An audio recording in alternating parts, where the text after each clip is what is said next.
ULB Podcast. Les podcasts de l'Université libre de Bruxelles.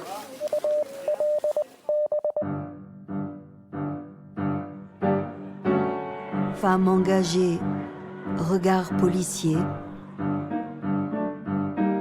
Une enquête historique de Juliette Masquelier dans les archives de la police des étrangers.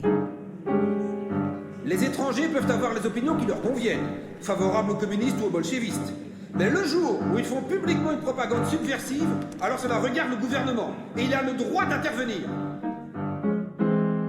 6 parcours de femmes migrantes, expulsées de Belgique pour raisons politiques entre les 2 guerres mondiales. Épisode 1. Nathalie et Nadejda Reznik, l'état-major juif extrémiste. Alors on arrive aux archives générales du royaume. Bonjour Philippe.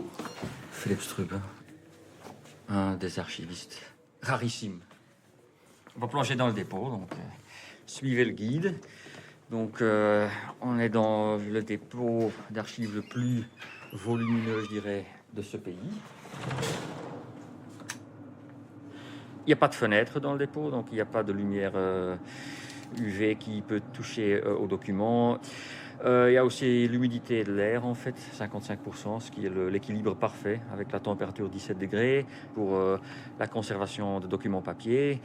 Et donc, voilà, ici, vous voyez déjà le fonds le plus consulté pour la période époque contemporaine. Ce sont les dossiers individuels de la police des étrangers.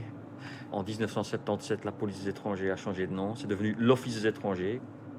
Nous avons déjà 7 km linéaires de dossiers d'étrangers. Et l'Office des étrangers conserve encore 10 km linéaires papier. Et puis donc c'est sans compter les terabytes ou même les pétabytes de dossiers numériques. Et aujourd'hui, on va chercher les dossiers de Sir Reznik. Et c'est 1 300 000 et 1 400 000. On y va.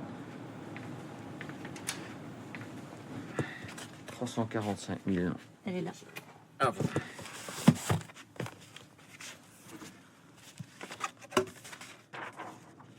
Donc, il s'agit de Madame Nathalie Reznik. Et donc, on voit déjà sur la couverture une référence à un dossier qui a été ouvert par la Sûreté d'État. Un dossier qui n'a pas été conservé parce qu'en mai 1940, lorsque les Allemands ont envahi le pays, la Sûreté d'État, qui a commencé à créer des dossiers à côté de la police des étrangers, a éliminé tous ces dossiers dans le nord de la France. Il ne voulait pas que les dossiers des sujets belges et étrangers qui présentaient un intérêt politique tombaient dans les mains des Allemands. Donc ça, c'est la toute première fiche, la fiche d'identification de la commune de Bressou. Donc nom, prénom, Reznik Nathalie, date et lieu de naissance, Kishinev. Renseignements destinés à établir l'identité de l'étrangère. Nom et prénom, Reznik Nathalie. Date et lieu de la naissance, Kishinev, Bessarabie, le 5 octobre 1906. Nationalité roumaine. Lieu et date de mariage, célibataire. Date de l'entrée en Belgique, le 20 juin 1924. Résidence actuelle, Bressou.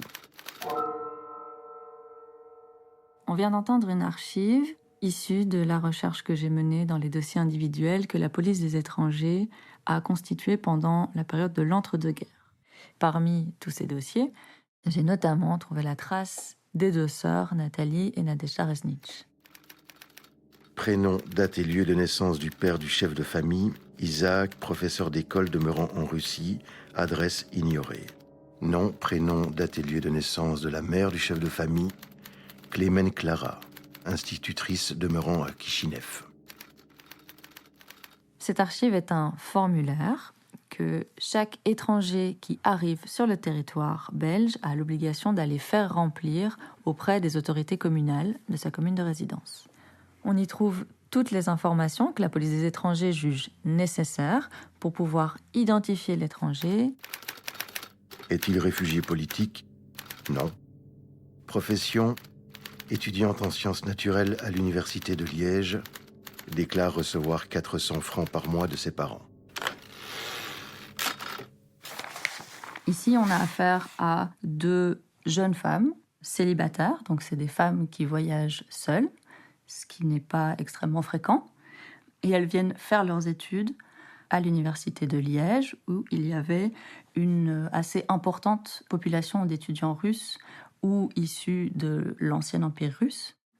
La commune va renvoyer ces papiers d'enregistrement à la police des étrangers. Cette administration, elle est très ancienne. La sûreté publique a été créée à peu près en même temps que l'État belge.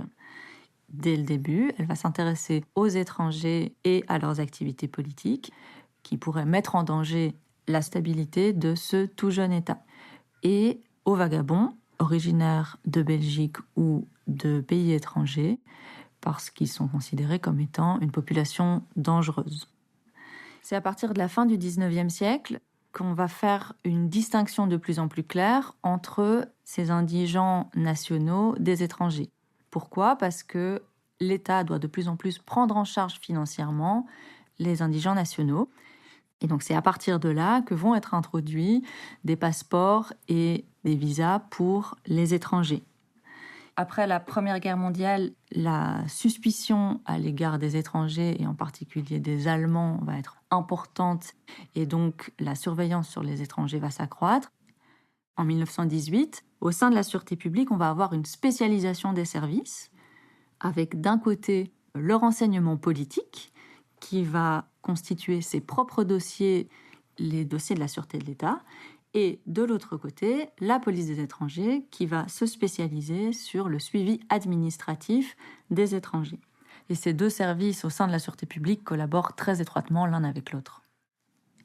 Par ailleurs, sur cette période-là, le gouvernement va développer le contrôle administratif de l'ensemble de la population en perpétuant les cartes d'identité introduites pendant la Première Guerre mondiale, à la fois pour les nationaux et pour les étrangers résidents, et en systématisant le système des passeports et des visas.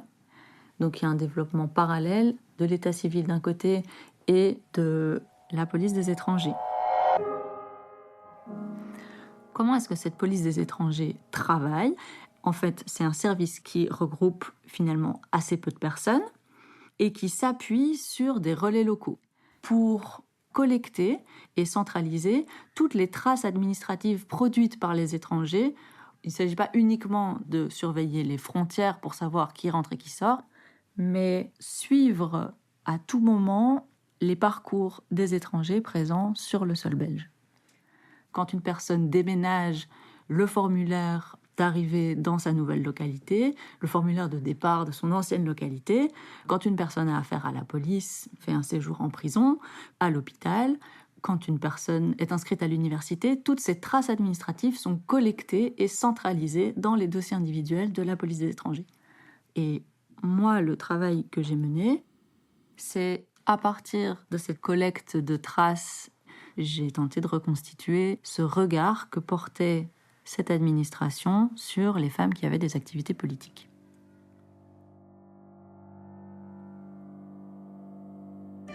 Cabinet du Premier ministre, Bruxelles, le 30 mai 1929. À M. Janson, ministre de la Justice. Monsieur le ministre, j'ai l'honneur de vous confirmer que le Conseil des ministres s'est rallié à votre proposition tendant à soumettre au roi un projet d'arrêté expulsant, pour motif politique, les nommés Reznik Nadezhda, sujet russe, Mises Berk, sujet polonais, Minces Erej, sujet polonais, Grimbert Joseph, Grimbert Michel, ministère de la Justice, 2e direction générale, 2e section sûreté publique. Sire, la nommée Reznik Nadezhda compromet la tranquillité publique. Conformément à l'article 1er de la loi du 12 février 1897, d'accord avec mes collègues, j'ai l'honneur, sire, de soumettre à l'approbation de votre Majesté un projet d'arrêté d'expulsion à l'égard de la prénommée. Nathalie et Nadezhda Reznik font partie des 237 femmes, sur un total d'à peu près 2300 personnes, à avoir reçu un arrêté royal d'expulsion pour motif politique entre 1919 et 1939. Alors ce chiffre, il est très peu élevé au regard du nombre total de personnes qui sont éloignées du territoire ou refoulées à la frontière. Énormément d'étrangers qui n'ont pas accédé au statut de résident sont éloignés du territoire par des simples mesures administratives et la plupart du temps pour des raisons économiques. Les sœurs Resnitch, elles, ont un statut de résidente. C'est pourquoi il faut en passer par un arrêté royal pour les expulser. Alors, la majorité des arrêtés royaux sont émis pour des motifs de droit commun, donc si l'étranger a été condamné pour des délits, ou pour des raisons de mœurs, principalement liées à la prostitution ou au proxénétisme. Seule l'expulsion politique doit être approuvée par le Conseil des ministres, mais en réalité, c'est la police des étrangers avec la sûreté de l'État qui investiguent et qui vont suggérer des noms. Et ces propositions sont presque systématiquement suivies, validées par le Conseil des ministres.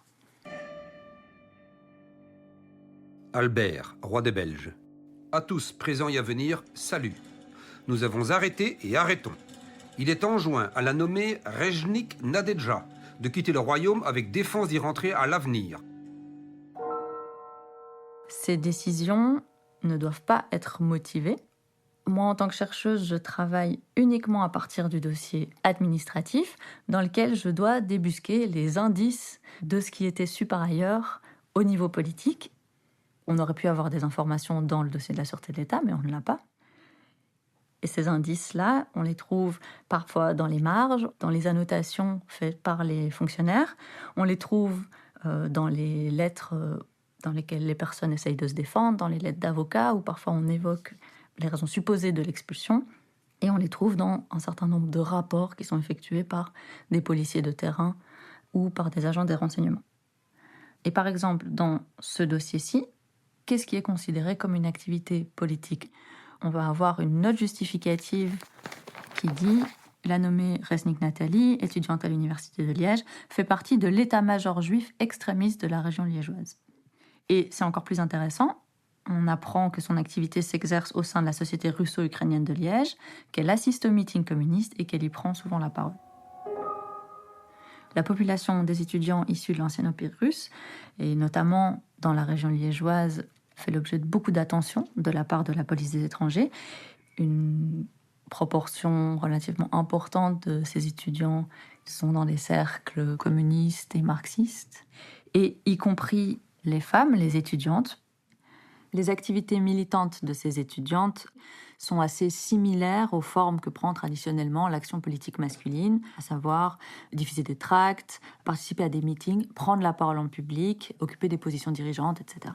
Ça montre aussi une certaine agentivité politique de la part de ces jeunes femmes, ce qui ne va pas de soi dans les années 30. Ville de Liège, cabinet du commissaire de police en chef, brigade de sûreté, le 28 juin 1929. À monsieur l'administrateur de la sûreté publique à Bruxelles. Je me permets de signaler à monsieur l'administrateur que Resnik Nadedja, qui est étudiante à notre université, doit y subir des examens du 3 au 13 juillet prochain. Je pense qu'il serait opportun, légitime même, d'accorder à cette étrangère un nouveau délai qui lui donnerait la possibilité de conquérir le diplôme de pharmacienne en vue duquel elle a fait ses études. Le commissaire en chef.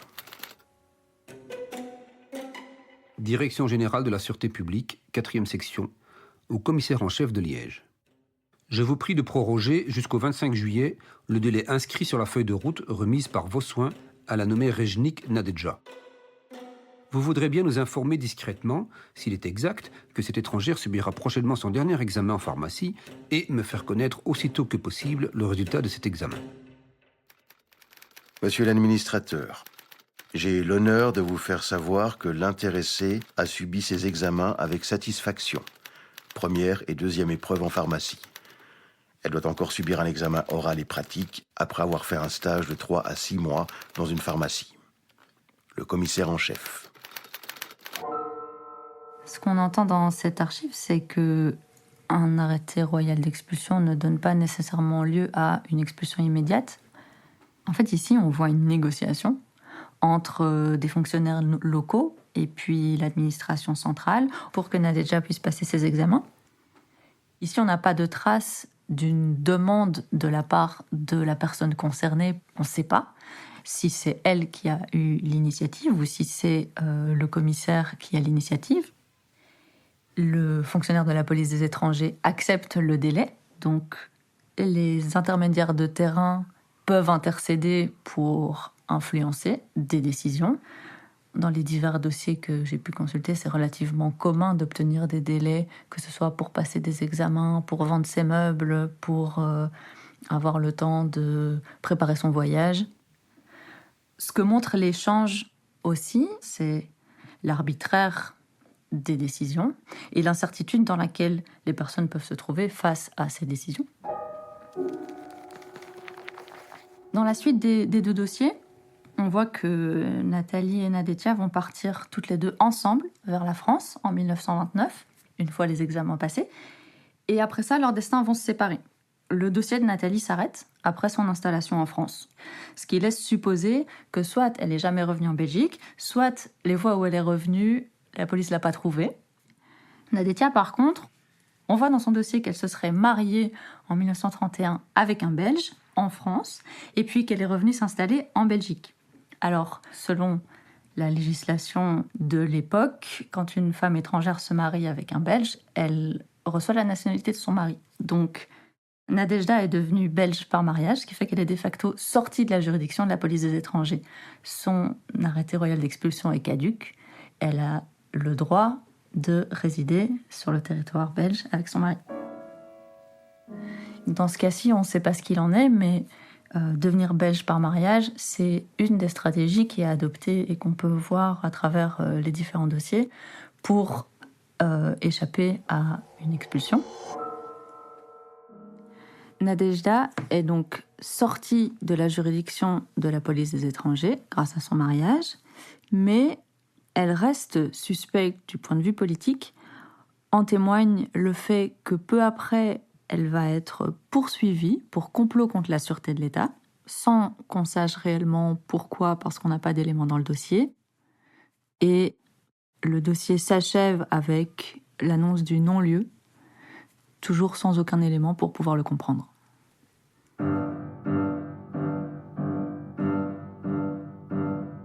Femme engagée, regard policier. Une enquête historique de Juliette Masquelier. Réalisation Juliette Masquelier. Accompagnement à la réalisation et montage chez Dia Leroy. Avec les voix de Maya Chauvier, Thierry Hélin, Jean-Benoît Hugeux. Une production Le Bruit et la Fureur en partenariat avec le projet Brain Women Exile, une collaboration des archives de l'État en Belgique, de l'Université libre de Bruxelles et de l'Université d'Anvers, avec le soutien de Belspo.